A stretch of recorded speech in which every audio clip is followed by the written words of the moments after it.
우리 주변에서 흔히 볼 수 있는 쇠기러기는 먹이와 따뜻한 곳을 찾아서 무려 4만 킬로미터나 비행하는 겨울 철새이지요. 이 비행을 위하여서 가장 앞장선 기러기는 자신의 날개에 양력을 실어서 뒤에 따라오는 기러기들이 쉽게 올 수 있도록 돕는다고 합니다. 그런가 하면 뒤에 따라가는 기러기는 앞장선 기러기가 잘 갈 수 있도록 끼룩끼룩 소리를 내며 응원을 한다고 하죠. 그러다가 지치면 또 앞장선 기러기와 배치해주고 또 그러다가 그 대열에서 이탈된 기러기가 있으면 두어 마리 기러기가 그를 위하여서 뒤를 따라간다고 합니다. 이 쇠기러기의 아름다운 동행은 우리에게 많은 메시지를 주는 것 같습니다. 우리도 하나님께서 우리를 공동체로 묶어주셨을 때 함께 즐거워하고 함께 올 수 있는 공동체가 되었으면 좋겠습니다.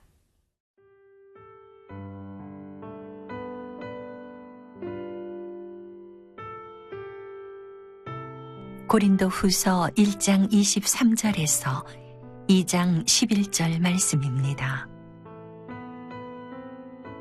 내가 내 목숨을 걸고 하나님을 불러 증언하시게 하노니 내가 다시 고린도에 가지 아니한 것은 너희를 아끼려 함이라.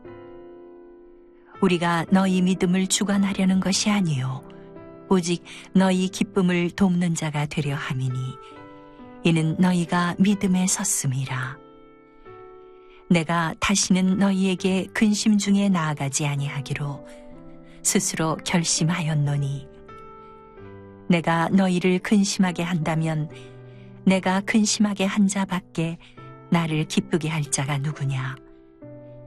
내가 이같이 쓴 것은 내가 갈 때에 마땅히 나를 기쁘게 할 자로부터 도리어 근심을 얻을까 염려함이요 또 너희 모두에 대한 나의 기쁨이 너희 모두의 기쁨인 줄 확신함이로라.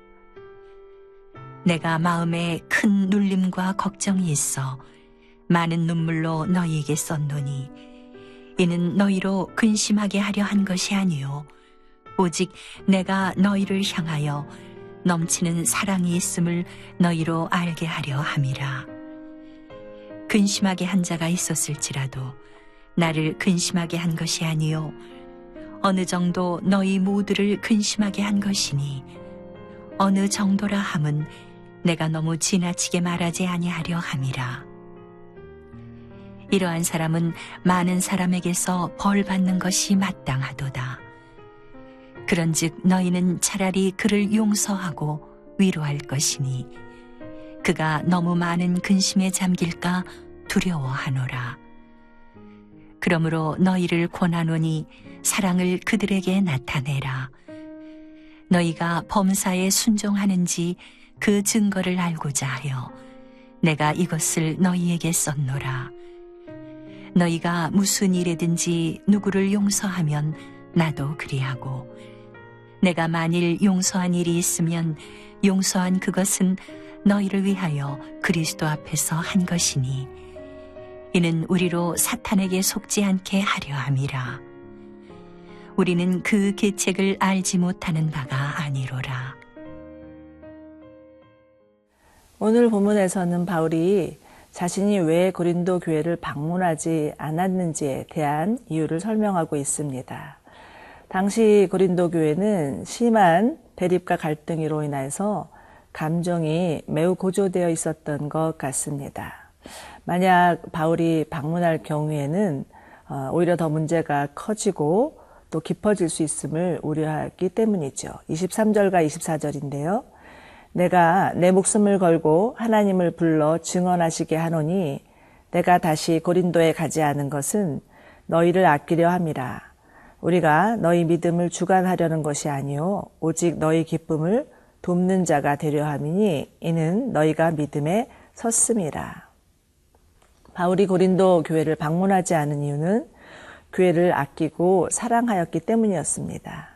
그는 그들이 하나님을 믿는 믿음 안에서 차근차근 성장하기를 바랬고 하나님 안에서 자라나는 기쁨을 그들이 스스로 맛보고 누리도록 돕고자 했습니다. 그리고 무엇보다 그들의 믿음을 믿어주고 그들이 믿음 안에 서 있다는 것을 확신하였습니다.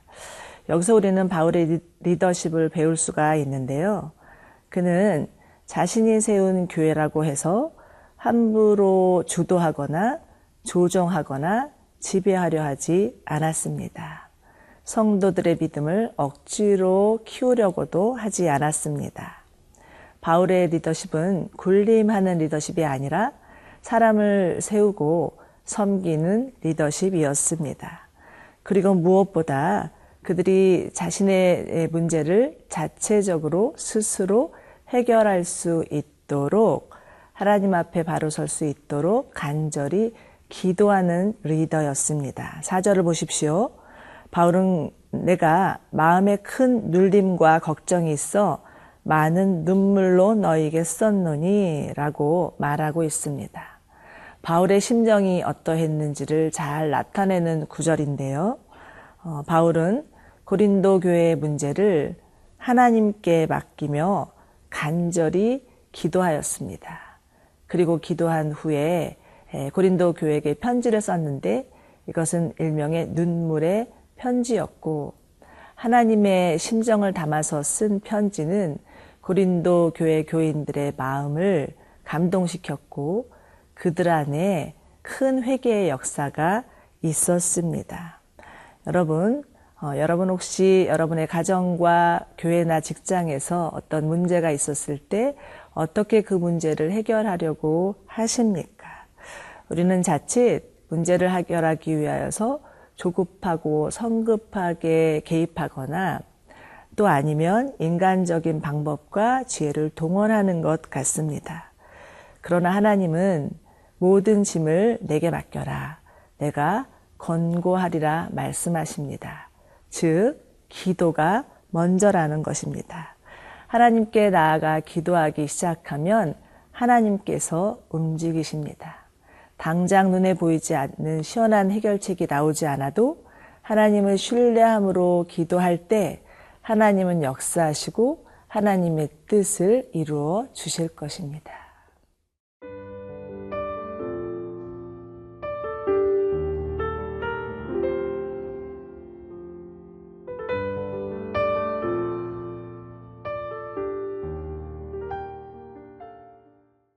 바울은 고린도 교회 내에 문제를 일으킨 자에 대해서 용서하고 사랑할 것을 권면하고 있습니다.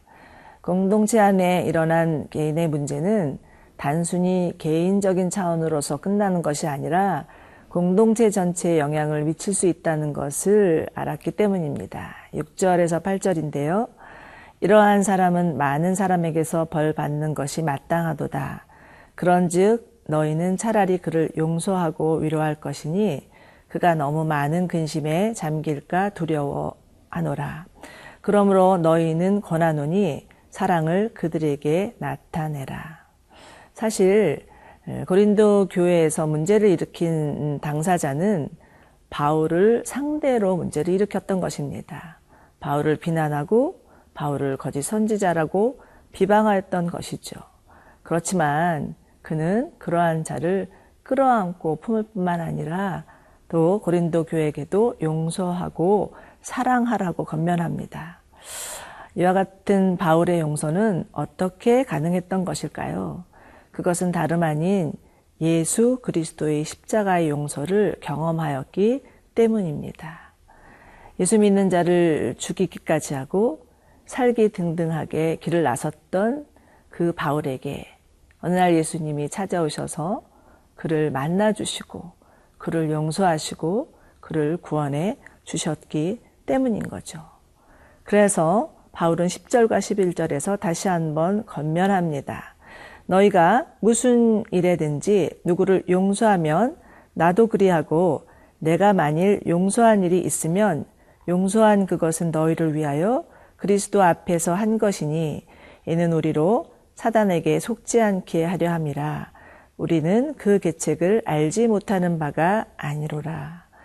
여러분, 하나님의 나라는 용서와 사랑으로 이루어지는 나라입니다. 그렇기 때문에 사단은 어떻게 해서든지 우리로 하여금 용서하지 못하게 하고 끝까지 미움과 분노로 묶인 채 그 관계를 무너뜨리려고 합니다. 그러나 우리가 그리스도의 사랑으로 용서하기 시작할 때 사단은 더 이상 효력을 발휘할 수 없고 떠날 수밖에 없습니다. 제가 아는 한 자매님 한 분은요, 어린 시절에 어머님이 돌아가시고 또 새로 어머니를 만나셨는데 그 어머님에 대한 미움 때문에 너무 힘들게 사셨습니다. 만났다 하면 어머님에 대한 분노와 원망이 터져 나왔었습니다. 그런데 함께 기도하는 가운데 하나님께서 그 자매님에게 그 어머님을 용서하라는 마음을 주셨고 그 자매님은 그 하나님의 말씀에 순종하여서 이를 악물고 어머니를 용서했을 때 참으로 놀라운 변화가 있었습니다. 어찌 보면 자매님이 용서하지 못하는 감옥에 갇혀 있다가 자신이 용서함으로 말미암아 감옥에서 벗어난 귀한 결과가 있었던 것이지요. 여러분, 용서는 이처럼 사람을 치유하고 회복할 뿐만 아니라 자유케 합니다. 용서할 때 하나님의 사랑이 흘러가게 되죠.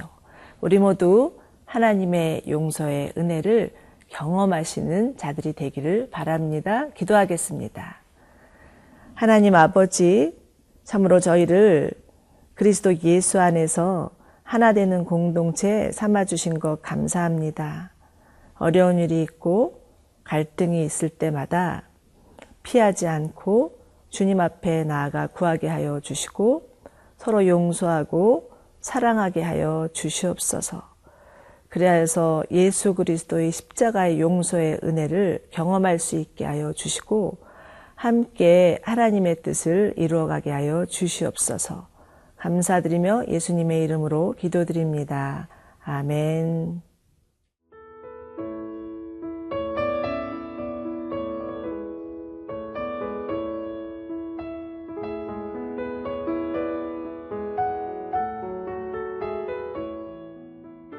이 프로그램은 시청자 여러분의 소중한 후원으로 제작됩니다.